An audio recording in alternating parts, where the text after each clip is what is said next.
In today's video, I'm going to teach you how to delete all emails over a certain age in Outlook. This walkthrough uses the new Outlook experience and will help you quickly clear out older messages while staying in control of what gets removed. First, open New Outlook on your computer. If you're used to the classic version, don't worry, the layout is similar, but New Outlook has a streamlined search that makes this cleanup fast. Next, go to the folder you want to tidy up, like your inbox. You can run this same process on any other folder later, such as sent items or specific project folders, but always work one folder at a time so you can review results before deleting. Now click into the search bar at the top of the Outlook window. As soon as you select it, you'll see search options appear. Choose Advanced Search so you can filter by date. In the Date section, set a range that captures only the older mail you want to remove.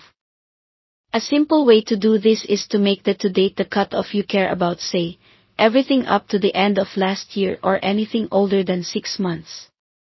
If the From field is available, set it very far back or leave it blank so you don't accidentally miss older messages. The goal is to include all emails received on or before your chosen cutoff date. Press Enter to apply the filter. Outlook will now display just the messages that match your date range. Take a quick moment to scan the results and confirm you're seeing only the older emails from the folder you selected. If something looks off, adjust the date range and press Enter again until the list matches your intent. When you're satisfied, select all of the messages in the results. The fastest way is to use Ctrl-A on your keyboard. You can also click the small Select All box at the top left of the message list if you prefer using the mouse. With everything selected, click Delete.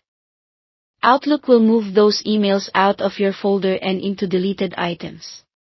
If you spot something that shouldn't have been included, you can immediately press Ctrl-C to undo, or simply stop and refine your search before proceeding further. Depending on how many messages you're removing, Outlook might take a moment to process the deletion. That's normal. Once it finishes, your folder should feel lighter, search will be snappier, and you'll have an easier time finding what matters most. That's it. Thanks for watching.